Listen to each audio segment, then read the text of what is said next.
cuando esta vaya dirigida a los derechos y deberes fundamentales de los ciudadanos o a la estructura del Estado. En otros casos es la Asamblea Nacional la que aprueba la modificación. Esto nos dice el proceso, algunos dicen que va un poco lento, pero es que reformar nuestra Constitución es un proceso que va a llevar referéndum y lleva varias instituciones que hay que incorporarle. Una de ellas es el control de la constitucionalidad, que en estos momentos descansa primero en el control previo de la emisión de las leyes por la Asamblea Nacional a través de sus comisiones, y segundo en el control que ejerce la Fiscalía General de la República. La vida nos demostró que esto es insuficiente y hoy día abogamos, y esto puede tener esta solución, puede tener otra, por el Tribunal de Garantías Constitucionales. Es la mayor opinión o el consenso mayor que hay alrededor de cómo vamos a establecer o vamos a perfeccionar el sistema de control de constitucionalidad en nuestro país. Otros se inclinan por una comisión de control de constitucionalidad. Lo que sí está claro es que nosotros tenemos que perfeccionar el mecanismo de control de la constitucionalidad. En esto tenemos que declarar que fuimos un poco románticos. Pensamos que con el cambio del sistema, con haber liquidado la corrupción política de aquel momento, todos íbamos a velar por el control de la constitucionalidad y de las leyes, y la vida demostró que no es así. Se cometen excesos, a veces hasta por un ministro, que no respetó, por ejemplo, una decisión que tomó la jerarquía normativa, y ustedes saben de qué estoy hablando, de un decreto, de un decreto ley o de una ley, y tomó una decisión que contraviene la norma legal superior vigente. Y tenemos que buscar un mecanismo que, a juicio de la mayoría de los juristas nuestros, es el control, el Tribunal de Garantías de Control y de Garantías Constitucionales. En este orden de cosas es que rige nuestra Constitución, que ya ha tenido 3 cambios a partir de lo que ocurrió con, aquí en Cuba se le dio un nombre a la desaparición del campo socialista, se le denominó el desmerengamiento del campo socialista. Se cayó, no hubo nada. Entonces, a partir de ese momento, se limpiaron los dientes mucho, la gran potencia. Ustedes conocen las leyes, el Burton, el Torricelli, que codificó el bloqueo, agudizó el bloqueo contra nuestro país y pretendía que con la desaparición del campo socialista era como nos quitaron la escalera y nos quedamos enganchados a la brocha. Y el país, como señaló el doctor Eduardo, hizo un gran esfuerzo y tuvo que adecuar su estructura. Era como algo así como que nosotros vivíamos en una urna de cristal, nos dieron una pedrada a la urna, se rompió la urna y quedamos expuestos. El 80% de las relaciones comerciales nuestras eran con el campo socialista. Y ustedes se deben de imaginar qué ocurre cuando ese campo socialista no existe.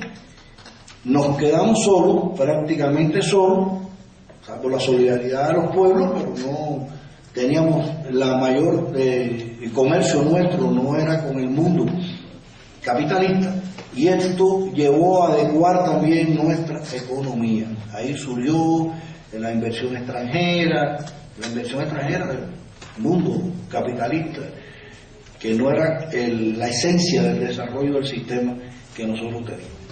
Pero esto no se detiene ahí. El texto constitucional nuestro debe ir a otras reformas. Les puedo mencionar, por ejemplo, que no admitimos la doble ciudadanía en nuestro texto constitucional. Y esto no es un invento del socialismo. Esto nosotros lo estamos heredando de la Constitución de 1901.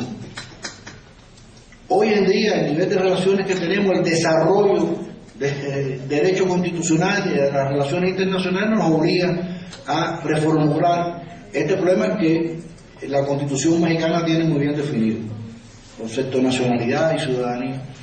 porque de hecho muchos ciudadanos nuestros tienen en estos momentos doble ciudadanía. Y según el texto constitucional tiene que dejar una o la otra. Cuando adquiere la ciudadanía extranjera pierde la ciudadanía cubana. Pero no tenemos un procedimiento establecido para esto.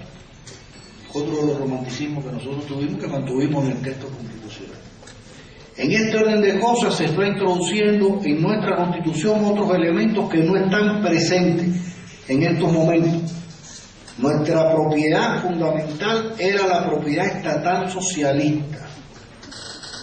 Y esto nos lleva a que en las condiciones actuales se introduce una forma de propiedad que no es la estatal socialista. Se mantiene la estatal socialista, se mantendrá la estatal socialista como la propiedad fundamental sobre los medios de producción, pero se abre el camino a la propiedad privada. Por los ejercicios del trabajo por cuenta propia en nuestro país, en estos momentos que tienen un gran auge, de hecho la gastronomía nuestra, los servicios, todos eran estatales, esto pasa al sector privado en particular. Así, muchas de las actividades económicas nuestras pasarán a este sector para dedicar entonces la función estatal a aspectos fundamentales de la dirección del Estado del país. Hay muchas más reformas, sería muy interminable acá, hay más de 40 reformas del texto constitucional que se le van a hacer en su momento cuando podamos redactar. Hay leyes que se están cambiando, de hecho nuestra legislación penal se va a cambiar también. Nuestra legislación civil se va a modificar. El Código de Familia nuestro, uno de los primeros que se aprobó en este continente, va a sufrir cambios. Vamos a introducir las medidas cautelares también, que no lo teníamos previsto en la legislación procesal de familia.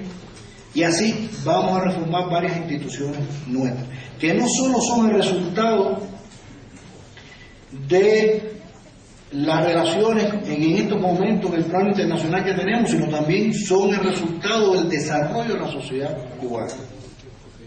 Por ejemplo, en materia penal, no está en el texto constitucional, lo vamos a modificar, la presencia del abogado desde el momento mismo de la detención del ciudadano. En estos momentos no es así. El órgano de investigación tiene 3 días, después interviene el abogado. En este orden vamos a reformar también nuestro texto constitucional y la ley procesal penal correspondiente en toda esta cuestión. Les estoy diciendo esto para que comprendan un poco, para dar luz en esto, de que estamos en un momento muy importante, y es muy importante que nos hayan invitado a transmitir a ustedes nuestra experiencia de todos estos años, que fueron años de lucha y de trabajo, de mucho esfuerzo, para mantener el sistema que los cubanos decidimos dar. Por lo menos el 95% de los cubanos, que son más de 5 millones de ciudadanos. Hay alrededor de 230 y tantos mil ciudadanos cubanos que no estuvieron de acuerdo con la Constitución socialista, pero el 95% aprobó este texto constitucional. Hay un principio en el proceso también legislativo nuestro, que es de consulta popular. Claro está que nadie está detrás de una puerta para cada vez que se vaya a hacer una ley, tocarle y preguntarle. Pero en las leyes fundamentales, como fue el Código de Familia, la Constitución, por supuesto, y otras disposiciones, se han sometido a plebiscito, a consulta. Nosotros tenemos una estructura en la sociedad civil nuestra que nos permite consultar de una manera más organizada y más rápida a todos nuestros ciudadanos, desde el lugar de residencia, desde sus organizaciones estudiantiles, tanto de enseñanza, segunda enseñanza como enseñanza universitaria, y esto fortalece o enriquece el texto que por supuesto se va a aprobar, que se va a someter a la consideración de la Asamblea Nacional. Así, o de la Asamblea Nacional o del Consejo de Estado, porque puede ser una ley o un decreto ley, o un decreto que lo apruebe el Consejo de Ministros. Así es como más o menos tratamos de estructurar nuestro país. Pensamos que nos queda mucho camino por recorrer, tenemos mucho que aprender de legislación de otros países para temperarlo a las circunstancias actuales, a los cambios que se están produciendo. La reforma que se hizo en el 2002 ya tiene prevista la participación o el establecimiento de propiedad privada en el inversionista extranjero cuando adquiera cuando pueda adquirir la propiedad estatal. Pero esto no basta, no es suficiente, son muchos cambios, son 50 años legislando a partir de mecanismos de defensa prácticamente. El Che nos decía que en la Revolución Cubana había sido una revolución de contragolpe, es decir, nos tomaban una medida y nosotros en respuesta adoptábamos otra. Nos quitaron las cuotas azucareras, no nos compraron azúcar y nacionalizamos las empresas norteamericanas, para entender un poco a qué contragolpe se refiere esto. Y así, en este enfrentamiento, hemos tenido que desenvolver o desarrollar el proceso de la sociedad cubana, que hoy día tiende a este perfeccionamiento, a estos cambios que están obligados porque estancaríamos la sociedad. Y por último, hemos tenido durante estos 52 años la dirección histórica, los líderes históricos del proceso cubano. También tenemos que preparar el país porque los líderes históricos no van a continuar por ley natural de la vida. Entonces tenemos que preparar un país para entregar esta sociedad con otra estructura, con otros mecanismos, que haga viable lo que hasta hoy día nosotros pretendemos construir, que es la sociedad socialista nuestra. Un detalle, porque hablé del monopartidismo. El socialismo no está reñido con el pluripartidismo. El monopartidismo nuestro tiene una razón estratégica para mantener y lograr la unidad ante el ataque tan poderoso que hemos tenido durante todos estos años. ¿Se mantiene, no se mantiene? No sabemos, lo decidirá la sociedad cubana en su momento cuando se hagan todos estos cambios que están previstos y que se están instrumentando. Juan, por favor.